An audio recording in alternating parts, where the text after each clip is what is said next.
mesmo é estar junto com os irmãos, sentir o calor aqui. Mas eu falei sobre as 4 estações, olhando numa perspectiva de processos, né? Eu vou dar uma pequena recapitulada aqui, porque aí eu entro exatamente no que eu quero falar hoje, mas eu quero ler com você 3 textos que foram base para aquilo que eu compartilhei nessas 2 últimas semanas. O primeiro está em Daniel, que é a base completa disso. Daniel 2, 20 a 21, fala dessa soberania de Deus. Leia aí junto comigo. Louvado seja o nome de Deus para todo... Vamos comigo? De novo. Louvado seja o nome de Deus para todo sempre. A sabedoria e o poder a Ele pertencem. Ele muda as épocas e as estações. Diga comigo. Ele muda as épocas e as estações. Vamos juntos? Ele muda as épocas e as estações. Quem é que muda as épocas e as estações? É o Senhor. Quem é soberano sobre todas as coisas? É o Senhor. Ele é poderoso para fazer o que homem nenhum pode fazer. Lá em Provérbios 3,6, a Bíblia diz assim: reconhece o Senhor em todos os teus caminhos, e Ele endireitará todas as tuas veredas. O endireitamento das nossas veredas passa por esses processos de Deus na nossa vida, por essas mudanças de estação. A gente vê claramente... algo muito forte acontecendo. Talvez um dos exemplos bíblicos mais fortes é a vida e a história de Jó. Quem nunca ouviu falar de Jó? Jó 14, 7 a 9, ele já está falando de um momento em que ele tem esperança no Senhor. E se tem uma coisa que nos é roubada quando passamos estações duras e difíceis, de sequidão, de aridez, de céus fechados, sem sol, é falta de esperança. Falta de esperança é algo muito comum e talvez uma das coisas que mais acometem a humanidade hoje. Por quê? Porque a enfermidade que mais acomete a humanidade hoje é a depressão. A depressão, muitas vezes, ela é decorrente da falta de esperança no futuro. Porque o que faz ter ansiedade, falta de esperança, medo? É a incerteza do futuro. O que vai acontecer amanhã? Né? O que vai acontecer amanhã? Mas nós, como filhos de Deus, temos uma palavra muito especial. Jesus fala isso, vem do Sermão do Monte, entra lá em Mateus 6, falando o quê? Que a gente não precisa se preocupar, porque se Ele cuida dos passarinhos, e se Ele cuida dos lírios dos campos, vestindo eles com toda beleza, cuida dos pássaros, dando para eles comida, sempre que eles precisam comer, por que Ele não cuidaria dos seus filhos? E aí o famoso versículo, né, de Mateus 6,33 diz o quê? Mas buscar em primeiro lugar o reino de Deus e a sua justiça, e todas essas coisas vos serão acrescentadas. Esse é o melhor remédio para a falta de esperança ou para a ansiedade. Eu sei que no futuro Deus vai cuidar de mim, basta cada dia o seu mal. Amanhã eu sei que Ele vai cuidar de mim. E Jó expressa algo poderoso nos versos 7 e 9 do capítulo 14. Vamos ler juntos? Para a árvore, pelo menos há esperança. Se ela é cortada, torna a brotar, e os seus renovos vingam. Suas raízes poderão envelhecer no solo, e o seu tronco morrer no chão. Ainda assim, com o cheiro de água ela brotará, e dará ramos como se fosse muda plantada. Consegue imaginar o cenário? Olha a primeira frase. Para a árvore, pelo menos há esperança.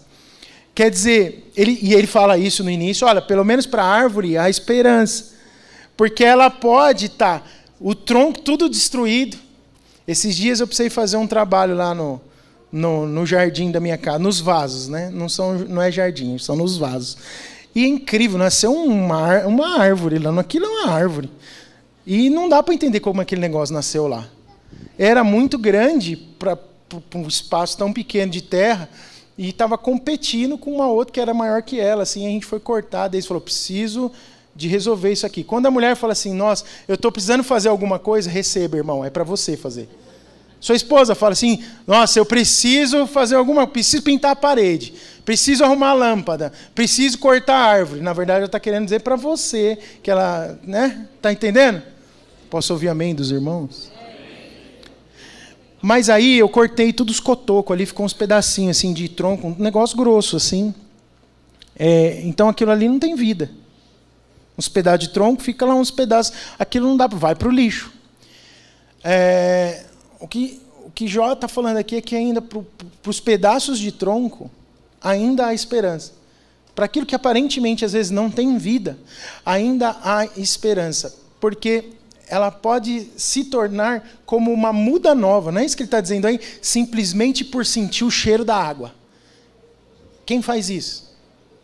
Quem pega um tronco destruído e faz dele brotar como uma mudinha de uma planta que você põe a sementinha lá no algodão para fazer a experiência da escola e começa... Você já viu esses vídeos acelerados da internet? É precioso ver a forma como Deus gera a vida a partir de uma semente, não é?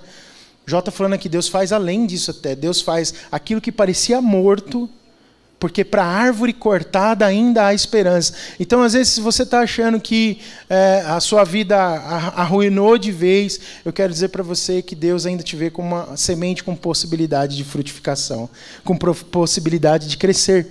E as estações da vida vão evidenciando algumas coisas. Rapidamente vou passar por algumas coisas aqui, olha. Primeiro, eu falei primeiro da primavera, os pontos positivos e os pontos negativos, ou pontos que às vezes não são negativos, mas são de atenção. Na primavera, o que tem? Flores, não? As folhas estão lindas, as árvores estão lindas. É muito bonito ver as árvores na primavera. Tem muitas flores, o cheiro é bom, o perfume é bom, tem abelha, a abelha produz o mel, o ecossistema todo funciona, tem borboleta, tem muita beleza. É tudo maravilhoso, primavera é isso. Mas, quais são os pontos de atenção? Deus, ele pode nos pedir alguma coisa e a gente não percebe porque está iludido com o que é externo. Está tudo bem na nossa vida, é primavera. Mas às vezes Deus está nos pedindo algo e a gente está borboletando com as borboletas e não percebe o que Deus quer fazer nessa estação. A vida pode estar sendo vivida na superficialidade. Eu ouvi muito isso, sim. Quando eu pensei muito isso sobre mim, né? Falava, acho que Deus não me dá isso aqui, essa bênção ainda, porque eu não estou pronto. Porque se eu tiver, eu vou esquecer de Deus. Então a chance de, na primavera, viver na superficialidade é grande. Tem-se um relaxamento natural. É ou não é? Quando está tudo bem, as contas estão pagas, os boletos que vieram, você conseguiu pagar, e você ainda consegue ir para a praia, você fica tranquilo, não fica? Sim ou não? E no verão? No verão, quais são os pontos positivos? O conforto é grande também. Tudo está indo bem e você se acostuma com o que é bom. O verão é a hora que você se acostuma com tudo que é bom. Pensando na vida da igreja, o culto está bom, o louvor está bom, está tudo bom. A pregação do pastor não está tão chata assim. A gente se acostuma a curtir as bênçãos de Deus. Mas quais são os pontos de atenção? Algumas coisas elas vão embora. A gente tem que perceber que aquilo, nada é para sempre. Nada na vida da gente vai durar eternamente. As coisas, às vezes, ficam tão maduras que elas apodrecem. Às vezes, os frutos estão tão abundantes que a gente não dá conta de comer tudo. Já passou por isso? Ou tristeza é comprar uma penca de banana e desperdiçar metade porque não deu tempo de comer. Porque apodreceu antes de você conseguir comer. A nossa resposta a Deus no verão, esse é um ponto de atenção, ou até negativo, pode ser ruim. Porque está tudo tão confortável que você realmente, literalmente, esquece de Deus. Mas a gente é testado naquilo que nós nos apegamos de forma exterior. Esse é um ponto de atenção importante. No outono, o sol ele fica mais ameno e as coisas começam a mudar. Tem mais sombras. Aparentemente, começa bem o outono. Eu, particularmente, acho que é uma das estações, né, naturalmente falando, que eu mais gosto. Sol, normalmente seco, onde a gente vive, e um ventinho, assim, né, aquele friozinho de leve, mas aí você vai para o sol. O sol do outono me agrada demais. Ainda a gente vê folhas verdes, árvores com folhas verdes, a paisagem é bonita, o clima externo ainda está agradável, mas às vezes a gente já começa a se deparar com nuvens. Quais são os pontos de atenção? Folhas começam a cair, muitas vezes a gente tem céu nublado, o céu se fecha, já não é uma estação de borboletas, de muita produção de mel pelas abelhas. Parece que, do ponto de vista espiritual, né, o sol da justiça se vai. A gente já não começa a ver aqui, pensa comigo, o culto já não está tão bom assim.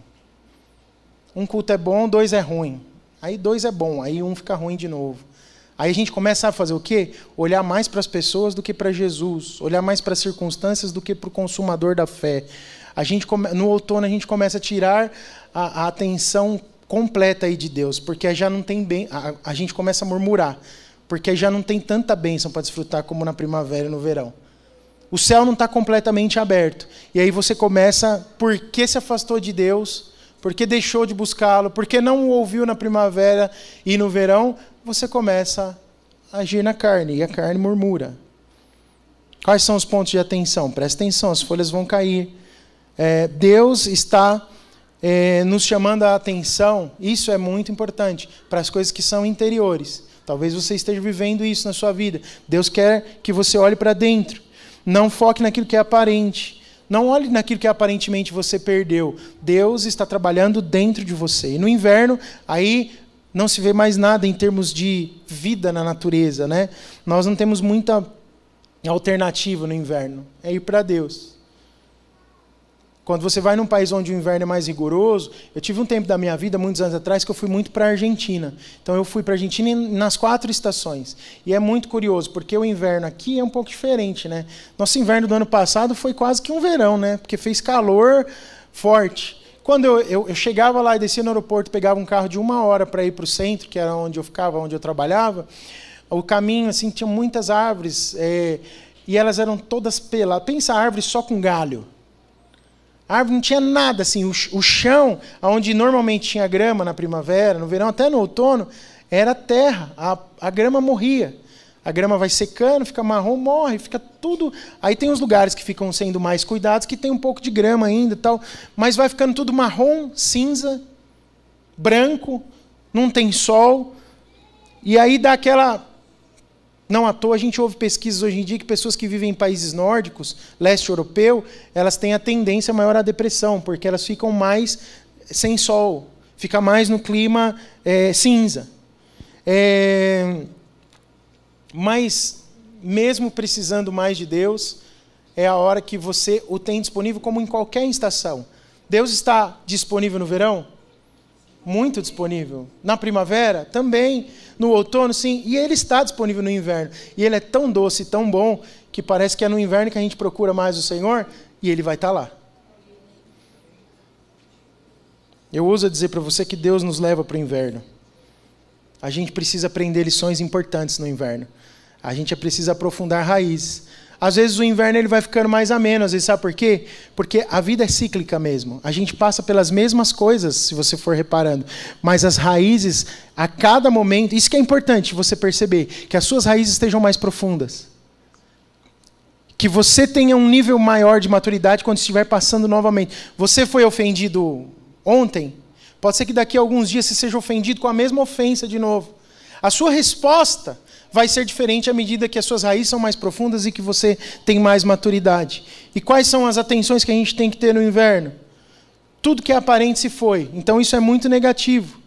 Mas, aparentemente, muita coisa morreu, está cinza, está branco, tem frio, está chuva, tem desconforto. Mas coloque atenção, porque Deus quer firmar as suas raízes, trazer mais fundamentos, trazer mais substância para a sua vida. E pensando sobre isso, eu quero dizer para você que a melhor forma de se fazer isso é olhar o Senhor, contemplar o Senhor. A gente tem falado muito disso, desde o começo do ano passado, sobre essa contemplação, porque amar a Deus fala de ver o Senhor, amar a Deus fala de olhar para Ele, dar atenção para Ele e perceber quem Ele é. Eu queria trazer um pouco dessa contemplação para a pessoa de Jesus hoje com você, porque você vai conseguir passar as 4 estações da sua vida bem. Diga comigo, bem. Se você estiver olhando para Jesus, em qualquer uma delas. Nós precisamos olhar para Jesus o tempo todo. Jesus precisa ser o nosso padrão, o nosso modelo. Você precisa contemplar o Senhor pelas Escrituras. E aí, mais uma coisa específica que eu quero falar hoje é contemplando o Senhor pelas Escrituras todos os dias. Nem que você pense num versículo. Não deu tempo de ler a Bíblia. Pensa num versículo e medita em Cristo sobre aquele versículo. Esses dias eu fui muito ministrado. Um dos dias da escola de missões, não vou entrar profundamente nisso, mas sobre ver Cristo no Velho Testamento. Então, na história de Caim e Abel, em Abraão, você vê Cristo na vida de Moisés, de José, enfim. Aí eu comecei a pensar num monte de figura que mostra Jesus no Antigo Testamento. Então, qualquer versículo da Bíblia, a Bíblia é uma história que fala sobre Jesus. Você sabia disso? desde Gênesis até Apocalipse, ela está revelando Jesus Cristo para nós.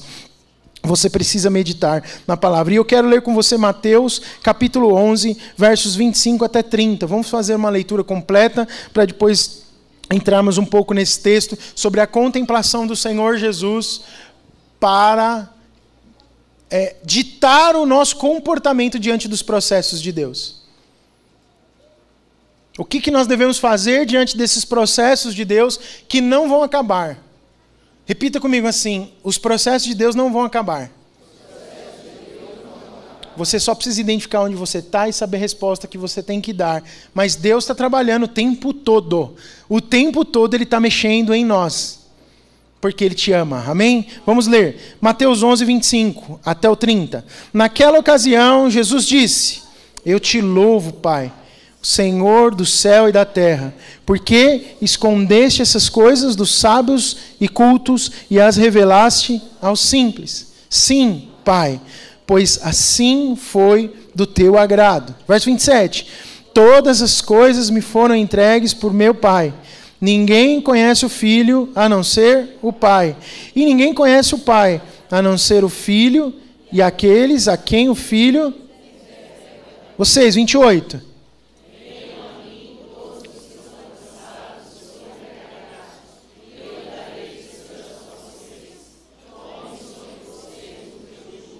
E aprendam de mim, e humilde de coração, descanso para a alma, pois é suave e o meu fardo é leve. Glória a Deus. O versículo 25 e 26, o texto diz assim: naquela ocasião Jesus disse: eu te louvo, Pai, Senhor do céu e da terra, porque... Presta atenção nesse grifo meu aqui. Escondeste estas coisas dos sábios e cultos e as revelaste aos simples. Jesus está agradecendo ao Pai. Ele faz uma paráfrase disso quando ele envia os discípulos em Lucas 10. Lucas 10, o que Jesus faz, né? Ele reúne os discípulos e fala: olha, precisamos ir proclamar as boas novas. Então vocês vão de 2 em 2 e espalhou os discípulos, os 70, para ir pregarem de 2 em 2. E aí tem toda uma história aí. Jesus, naquele mesmo contexto, ele fala essas mesmas palavras. Quando os discípulos voltam jubilando de alegria, expulsamos demônios, curamos enfermos. E aí Jesus aplica a mesma verdade do versículo 25. Ele agradece a Deus e ensina aos discípulos que o que deveria ser motivo de gratidão profunda deles é: o Senhor escondeu essas coisas. O quê? A palavra de salvação, a bondade de Deus, as boas novas do Evangelho, de pessoas sábias e cultas, e revelou a pessoas simples. E no verso 26, ele diz assim: sim, Pai, pois assim foi do teu agrado. Em outras palavras, não tem grandes explicações para isso. Jesus decidiu revelar o seu amor aos simples. O Pai decidiu, por meio de Jesus, revelar o seu amor aos simples. Por quê? Qual é a lógica disso? Jesus simplesmente fala: porque foi do teu agrado. Isso mostra um coração humilde, simples, sem querer fazer muita conjecturação. O problema é que a gente fica vivendo a vida cheio de lógica. Mas se eu fizer isso, vai dar naquilo. Se eu der isso, vai dar naquilo. Se eu planto isso, eu colho aquilo. Jesus viveu de uma maneira simples e ensinou os discípulos a viverem de maneira simples e diz: tem coisa que nem sábio nem culto desta terra vai entender, mas os simples vão entender. Sabe por quê? Porque Deus revelou. Então, se você entendeu que é salvo e que um dia estará com o Senhor, é porque o Pai quis te revelar isso. O Evangelho é essa simplicidade. Às vezes a gente quer... É bom umas provas, às vezes, não é? Estão numa ânsia, numa gana agora de provar que encontraram a Arca de Noé. Já leu alguma coisa sobre isso esses dias? Encontraram lá uns fragmentos novos e precisa provar que está lá no monte e tal. Tem gente que vive por isso, né? Tem que provar. A ciência tem que provar a existência de Deus. Mas Jesus fala assim: Deus revelou isso de uma maneira muito mais fácil para quem é simples de coração. Glória a Deus ao simples. Aleluia. Glória a Deus ao Pai. No verso 27 ele diz assim, vamos ler juntos.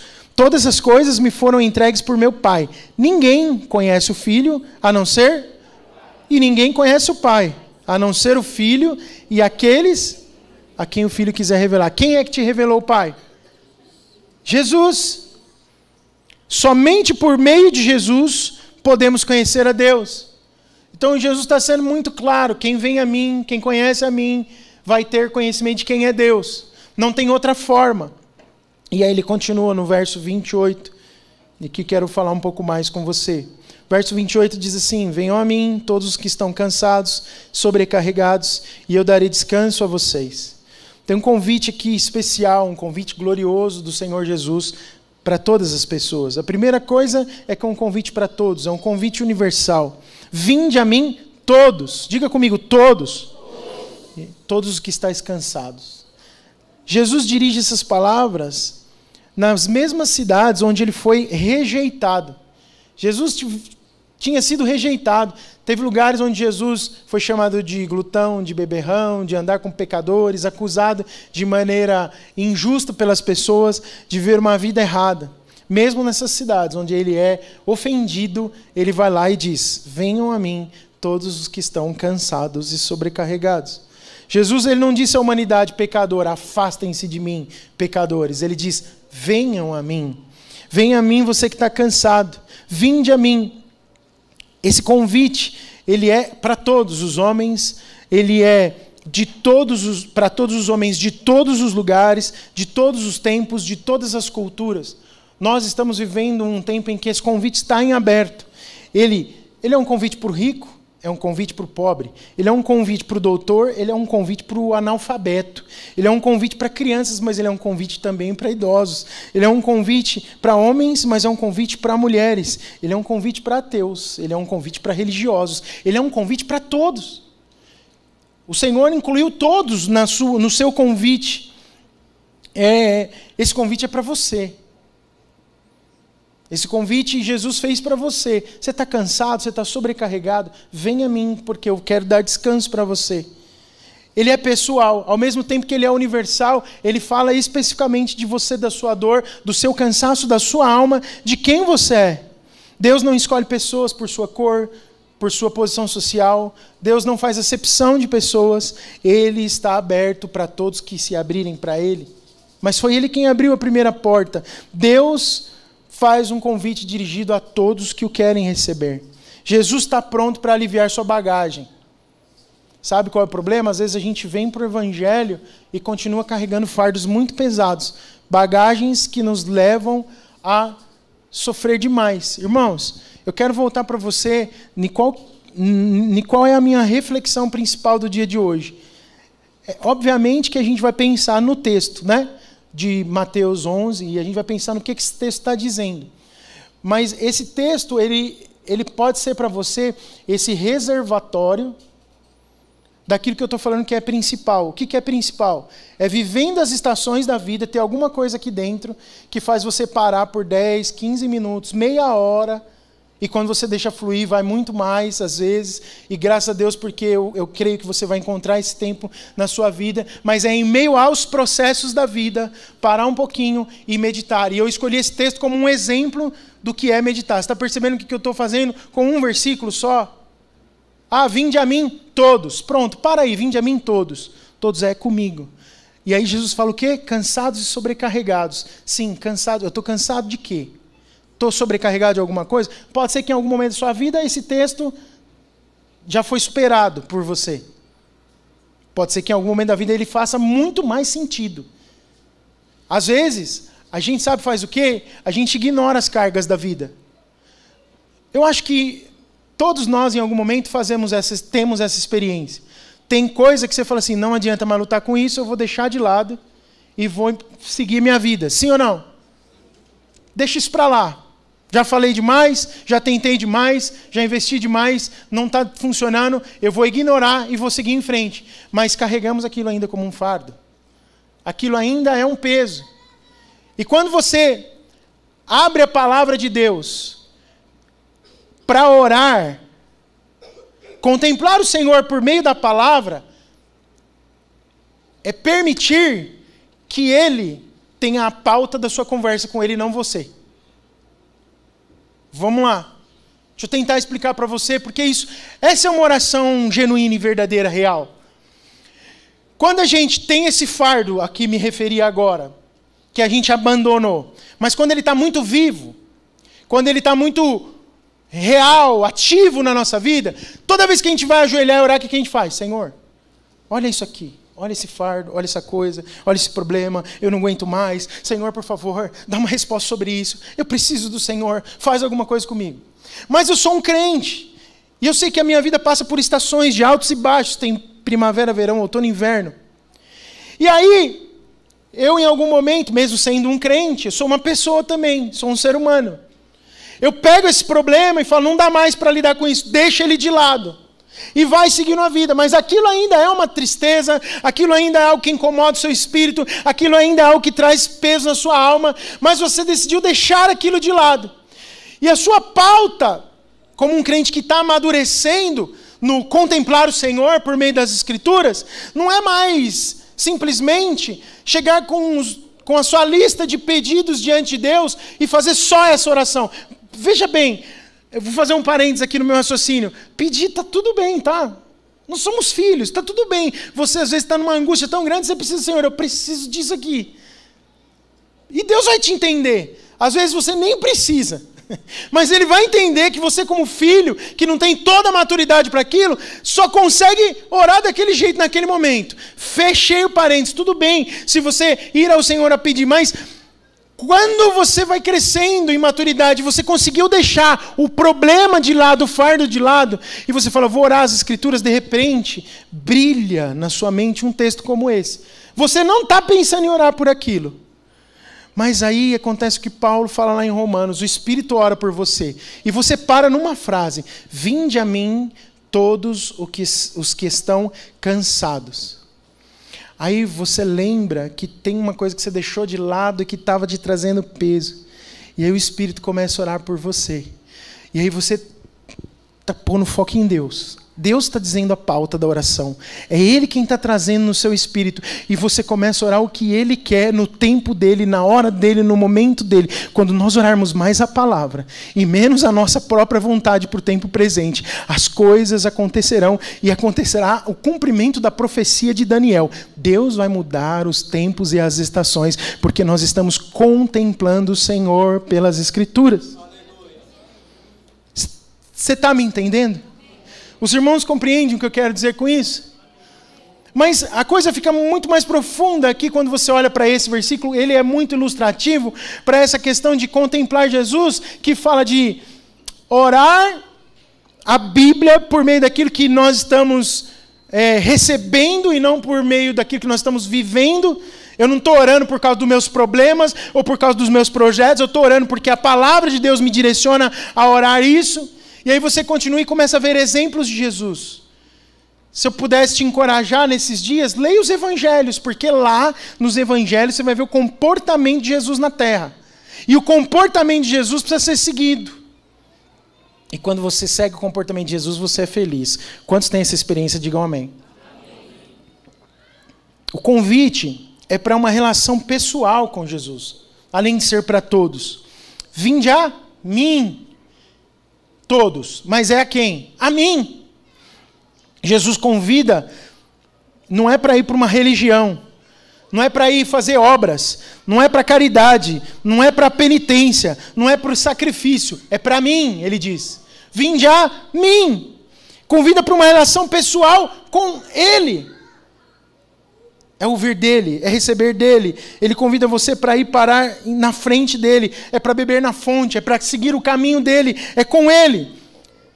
Tem uma canção que eu amo, antiga, é que as antigas é o que está na minha mente. Só Jesus a vida satisfaz. Quem lembra dessa? Só Jesus satisfaz a vida do homem. Por isso ele diz, venham a mim. Só Jesus satisfaz. Maria não pode salvar você. Ela foi a mãe de Jesus, mas ela não pode salvar. Pedro não pode salvar. Paulo também não. João, Lucas, Mateus, eles não puderam salvar ninguém. Só Jesus é quem pode dar sentido e dar vida eterna ao homem. Por isso ele diz, venham a mim. O convite de Jesus é a Ele. Não é um santo, não é uma religião, não é um sacrifício, uma penitência. Isso é pela graça de Deus. A causa do amor de Cristo está nele mesmo. Não é você porque você merece. Não sou eu porque eu mereço. Ele mesmo é a causa de nos amar. Porque dele, por ele, para ele são todas as coisas. E esse convite é para quem tem consciência da necessidade. Olha só. Todos os que estáis cansados e sobrecarregados. O verbo, kopiao, eu não sei falar grego, tá? Mas esse verbo é o original. Ele descreve um cansaço, o verbo da palavra cansaço no original, ele descreve um cansaço que se instala após um trabalho corporal pesado. Esse é o intuito, o sentido da palavra. O cansaço. Mas o sobrecarregado, que o verbo é o portizo, expressa o estar sob pesada carga de responsabilidade. É diferente, né? A responsabilidade pesa na tua mente, né? Você não faz você dormir, te impede de dormir. Quem aqui já teve horas de sono perdida, demora para dormir e acorda muito cedo porque até sonha com o que está pesando na responsabilidade? Se você está devendo para alguém, você sonha com a pessoa, né? Você sonha tomando café da manhã com a pessoa. Você fala, meu Deus, fulano bateu na minha porta, tocou minha campainha. Por quê? Você está devendo para ela, tá peso de responsabilidade. Esse é o sentido do sobrecarregado. John Charles Riley, um comentarista bíblico, diz que Jesus ele não se dirige àqueles que se sentem justos e dignos em si mesmo, mas a todos os que sentem um peso no coração e desejam tornar-se livres da carga do pecado. O pecado traz fardo, peso. Então, um dos pesos que Jesus quer nos livrar é o peso do pecado. Se você precisa, a gente falou muito sobre isso, né, nesse ano também, sobre a relação de uns para com os outros, a forma de viver a vida cristã, e uma das coisas é o quê? Confessar. Confessar te libera. Confessar com honestidade, com sinceridade, tira o peso. Quem já viveu essa experiência? Levanta a mão, deixa eu ver. O resto resolve tudo sozinho, né? Não precisa confessar nada para ninguém, vamos aí que é nós. A gente precisa das pessoas. Isso faz parte. O peso do pecado às vezes nos escraviza e poder ter com quem compartilhar é poderoso. E esse convite de Jesus é dirigido, em primeira instância, às pessoas cujas costas estão pesadas com a lei que os fariseus punham nas costas delas. Ele está falando nesse contexto. Porque eles não conseguem cumprir a lei, não conseguem viver a religião do jeitinho que eles falavam. E exigiam das pessoas essa obediência absoluta das pesadas tradições da religião. Eu falei isso aqui no culto quando eu voltei da Indonésia, né? Que para mim o maior inimigo do evangelho num país como aquele, eu acho que é o maior inimigo do evangelho no mundo, é a tradição. A tradição, ela é vestida muitas vezes de beleza. Por quê? Porque a aparência é boa. Se você vê o diabo com o tridente e os chifres, você fala, não, isso não é bom, você quer se afastar. Mas a tradição, aparentemente, é boa. Mas ela impede, muitas vezes, os homens de chegarem a Jesus. E a tradição, às vezes, pesa demais as costas das pessoas. Jesus estava falando para pessoas que carregavam esse peso. Um outro comentarista, William Barker, ele fala assim, para o judeu ortodoxo, a religião era algo que consistia em pesadas cargas. Jesus disse, e aí o texto aqui já fala de Jesus, Mateus 23, 4. Ele diz que os fariseus atam fardos, presta atenção, fardos pesados e difíceis de carregar e os põem sobre os ombros dos homens. Entretanto, eles mesmos não levantam um dedo sequer para movê-los. Então, os religiosos põem fardos pesados nas costas das pessoas, mas eles mesmos não conseguem movê-los com um dedo sequer. Então essas pessoas tinham regras, preceitos e mais preceitos, viviam esmagados debaixo de inúmeras tradições. E Jesus vem e fala, meu jugo é suave, o meu fardo é leve. E a palavra suave aqui significa do tamanho certo. O jugo de Jesus é do tamanho certo que você aguenta, do tamanho certo que você pode. Pois o seu jugo é feito sob medida para a nossa vida e nossas necessidades. Não é peso, mas é suave. Você percebe que tem fardo para carregar. Tem jugo para andar nas costas. Mas é leve e suave. A vida cristã não é uma vida também para você ficar pulando de um lado para o outro que nem um boi louco. Já viu boi doido no rodeio? E pula para um lado e para o outro. Não, não é assim. Precisa andar no jugo, bonitinho. O boi no jugo, ele faz o serviço que ele tem que fazer lá, bonitinho, em dupla. O Walter poderia dar uma aula melhor do que eu sobre isso aqui, né? Mas a vida cristã tem jugo e tem fardo, mas é leve e suave. Aleluia. Os irmãos fizeram uma cara meio assim, tem jugo e tem fardo, pastor? Pensei que era só a graça que você ia falar, que estava tudo certo. Mas é o fardo e o jugo de quem? De quem? De Jesus. É o fardo e o jugo dele. Nós somos chamados a essa parceria. Eu quero concluir com você, no meu último ponto sobre isso, porque tem uma parceria, nos versos 29 e 30, a gente enxerga isso. Vou ler aqui de novo, olha. Tomem sobre vocês o meu jugo e aprendam de mim, porque eu sou manso e humilde de coração, e vocês encontrarão descanso para a alma. Pois o meu jugo é suave e o meu fardo? O meu jugo é suave e o meu fardo? Primeiro, Jesus nos chama para uma vida de propósito. Tem que ter propósito na vida. Tomai sobre vós o meu jugo. Isso fala sobre o jugo como um instrumento de trabalho. Nós somos chamados ao trabalho, não somos chamados à ociosidade, somos chamados à contemplação, mas não somente à contemplação, somos chamados à ação.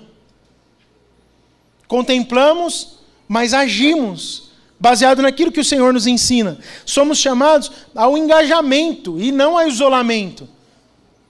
Crente que entendeu o seu chamado no Senhor, não vive isolado.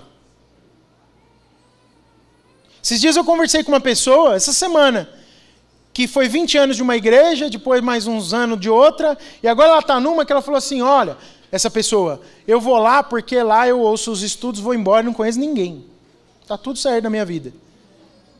Eu falei, mas aí você vai lá, é uma vez por semana só, tem um monte de gente, eu vou lá, os estudos são muito bons, eu cresço bastante com os estudos, mas eu não preciso ver ninguém. Não fala nada, mas só olha para a pessoa do teu lado e imagina você não vê mais essa pessoa aqui na igreja. Fala, não, você vai sofrer, não vai? Olha lá, eu estou vendo a sua cara de tristeza de não ver mais os irmãos. É angustioso para mim pensar em viver a vida assim. Como assim a vida? Não, a vida cristã, o chamado de Jesus para nós, é um chamado para uma vida com propósito. E propósito fala de ação. Nós contemplamos o Senhor na nossa intimidade sozinhos, mas isso precisa gerar em nós um resultado ativo de nos relacionarmos com as pessoas, de olharmos uns para os outros, de vermos as necessidades uns dos outros, de vivermos realmente em comunidade. Jesus ele nos chama por uma vida de propósito e também por uma vida de discipulado. Aprendei, olha o que ele diz, aprendei de mim porque eu sou manso e humilde de coração. O discipulado a gente aprende olhando para quem? Para ele. Mas o que acontece? Jesus bota a gente perto de nós que às vezes consegue ser mais manso e humilde, como ele, do que nós em algum momento da vida. E aí o que acontece? Às vezes a gente está com muita dificuldade de ver o exemplo de Jesus. Por quê? Porque ele não tomou café com você na sua casa. Porque ele não andou com você até a faculdade, até a escola. Porque ele não foi com você até o trabalho. Mas ele é tão bom que ele põe a irmã Maria, o irmão João, o irmão José, o irmão Rodrigo, o irmão Danilo, o irmão Francisco, o irmão Ronaldo, a irmã Priscila, e fala assim, olha, aqui está um exemplo de Jesus. E nisso aqui ele está fazendo algo que Jesus faria. E aí você começa a falar, olha, ele está agindo como Jesus. E você olha para as Escrituras e no seu momento de contemplação você fala, poxa, Jesus fazia assim. E se eu olhar para o Danilo, ele está fazendo exatamente o que Jesus fazia nessa situação. Que precioso. Aí eu não consigo, não dou conta. A situação é muito hard para mim. Danilo, eu preciso aprender com você, cara. Como é que você... Eu vi que Jesus faz assim. Vi que você está fazendo. Para mim é impossível. Isso é discipulado. É humildade. Jesus era humilde. Ao ponto de não estar preocupado em que tenha sido ele que deu as cartas. Ele disse, foi o Pai. Deus quis assim. Então está tudo bem para ele, porque o pai quis daquele jeito. Quando a gente tem esse mesmo sentimento, essa mesma humildade, a gente tem problema nenhum em aprender até com quem é mais novo. Até com quem tem menos experiência de vida. Mas às vezes tem mais experiência com esse Jesus manso e humilde. Quantos entendem o que eu estou querendo dizer aqui? Essa vida de discipulado, é esse o convite que Jesus está trazendo para você. Sobre carregar fardos e levar os pesos nas costas nos processos da vida. O caminho da vida que Jesus deseja que os seus discípulos sigam é o caminho da sua própria vida. É dar outra face, é andar a segunda milha, é amar os que nos odeiam. É difícil, não é simples não. O padrão de Jesus é elevadaço. Não é qualquer um que faz. Mas quando você para contemplar Ele, eu vou afirmar isso para você com toda a certeza do meu coração. Quanto mais vemos Jesus nas Escrituras, mais nós somos transformados para fazer aquilo que Ele faria. Sabe por que você não está conseguindo fazer o que Jesus faria? Sabe por que você não está sendo feliz? Sabe por que às vezes não tem contentamento? Porque você está tendo pouco tempo de contemplar Jesus nas Escrituras. E os processos da vida se tornam incarregáveis. Sempre está um caos. Pode estar na primavera, está ruim para você. Está tudo bom, mas para você está ruim. Jesus nos garante que a vida com Ele é prazerosa, não uma caminhada cheia de opressão e de gemidos. No verso 30 a gente vê isso no final. E achareis descanso para a vossa alma, porque o meu jugo é suave e o meu fardo é leve. A palavra grega aqui para suave é krestos, significa adequado, bem adaptado. Então Jesus está dizendo que o fardo, o jugo dele é bem adaptado. Na Palestina, os jugos dos bois, eles eram feitos de madeira. Levava-se o boi para tirar a sua medida, a medida das costas ali, né? E então fazia o jugo sob medida. O jugo precisava ser adequado. Precisava ajustar-se bem, estar sob medida. Para quê? Para não machucar as costas e não ferir o boi. Confere, Walter, isso aí? É isso aí. O jugo de Jesus se adapta bem. Ele é adequado. Ele é a vida de Jesus adequada para nós. Viver a vida de Jesus é viver feliz. Irmãos, eu não tenho dúvida do que eu estou te falando. Viver com o jugo de Jesus é viver feliz. É viver uma vida bem-aventurada. O jugo de Jesus não esfola o nosso pescoço, o nosso ombro. O jugo de Jesus é suave. O problema, eu disse para você, né? A vida cristã tem jugo e tem fardo.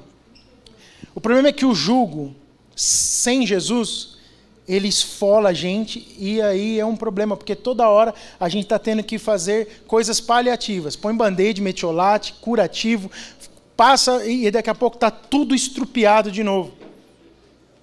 Mas o jugo de Jesus é feito sob medida. Ele fez para mim e para você. É para tornar você feliz e mais parecido com Ele. Eu quero falar, para terminar, uma ilustração que eu ouvi agora recentemente. Os irmãos, os missionários que ministram lá na escola de missões, eles são homens do campo, bem assim, do campo mesmo. E tem um dos pastores lá, ele chama-se Odenir. E ele contou essa ilustração, vivida por ele mesmo, que a gente já ouviu outras vezes, mas é tão bom, é tão vivo ouvir de alguém, né? E assim, o Pedrinho, vocês conheceram ministrando aqui, é o professor, né? Calmo, tranquilo e tal. O Odenir é um engraçadão, o bicho do mato. Uma das coisas mais praticadas por ele na juventude e tal, que ele fazia na Amazônia, era ficar à madrugada em cima da árvore com um rifle caçando animal para comer no outro dia. É essa pessoa que Jesus salvou, e, enfim. Um dia vocês vão conhecer ele também. Ele deu a ilustração do boi. Ele falou assim, você já viu boi chucro e boi manso? O boi chucro, ele sempre rejeita o jugo, ele pula para todo lado, ele dá coice. É complicado amansar o boi chucro. Mas eu sempre tive que amansar boi chucro, porque a gente tinha criação de boi, cuidava, meu pai tinha funcionários lá no Mato Grosso. Então, eu cuidava dos funcionários, eu sempre estava lá ajudando a amansar boi chucro. E tinha os mansinhos. Os mansinhos é uma beleza, porque os mansinhos fazem o que tem que fazer. O que Jesus fala que ele é? Manso, né? Vai pegando aqui a visão. Aí ele falava, a gente pegava o boi manso e punha o jugo. Amarrava o jugo nele. E o boi manso e o boi chucro, às vezes precisava só ser amansado. Não era nem que era para arar a terra, é só para o cara dar paz para os outros. Aí ele pegava o boi chucro e com muita dificuldade amarrava no mesmo jugo com o boi manso. Ele falou assim, as primeiras horas era o inferno da vida do boi manso. Porque o boi manso estava aqui na boa, né, comendo o capim dele, bebendo a água dele, e o boi chucro estava o quê? Pulando, dando coice, se arrastando e arrebentando mais com as costas dele, com o pescoço dele, do que com o do manso.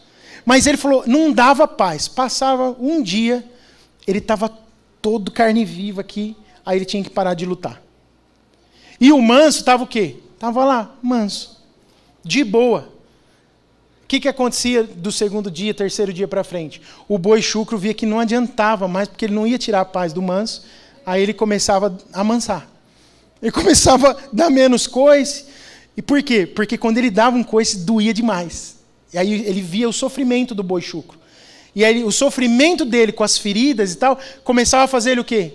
Parar de recalcitrar contra o jugo. Ele falou, é assim que a gente amansava os boi. Ele falou, o que Jesus é com a gente? É o boi manso. E você é o boi chucro. Essa é a notícia que eu tenho para te dar hoje. Você é um boi chucro. Você fica recalcitrando com o jugo de Jesus que é suave. E aí dói suas costas. Às vezes você está todo ferido. E Jesus está aqui, mansinho, de boa. Tomando água, esperando você parar. E perceber que não é aquele o caminho. E sabe o que é curioso? Depois eu perguntei para ele no privado, né? Terminou, eu falei assim, ele falou, sempre o manso ganhava. Não tinha jeito. Aí, mas ele era assim, também o chucro que não ganhava, a gente metia a faca nele e fazia churrasco. Porque aquele lá gosta de uma... Ele comeu carne de tanta coisa, irmãos, que vale a pena sentar para ouvir as experiências dele, de tanta coisa que eles comeram. Mas sempre o boi manso tinha aquela paciência de esperar e de levar o tempo que precisava. Mas o boi chucro, ele era rendido por causa das suas próprias feridas que ele mesmo causou. E que de alguma forma machucava até um pouco o boi manso. Sabia disso? É exatamente isso. Que texto para você meditar o próximo semestre, né? Se você parar e falar, eu preciso contemplar Jesus agora, vou olhar Jesus como esse boi manso, vou pensar um pouco nele, como ele faria, qual era a situação, o que Jesus estava fazendo, o que Jesus fez quando o indignaram, quando cuspiram na sua face, quando botaram numa cruz, quando falaram mentiras sobre ele, quando venderam, quando alguém que andava perto dele o traiu, como é que Jesus agiu? Jesus é esse, manso e humilde de coração. E ele diz, e ele nos convida, venham e aprendam de mim. Aprendam de mim porque eu sou manso e humilde de coração. Quem no seu coração pode dizer para o Senhor assim hoje, Senhor, eu estou vendo o Senhor pelas lentes das Escrituras e eu quero usar o seu jugo, Senhor. Ensina-me, o que está errado aqui? Para onde eu estou indo que eu não deveria?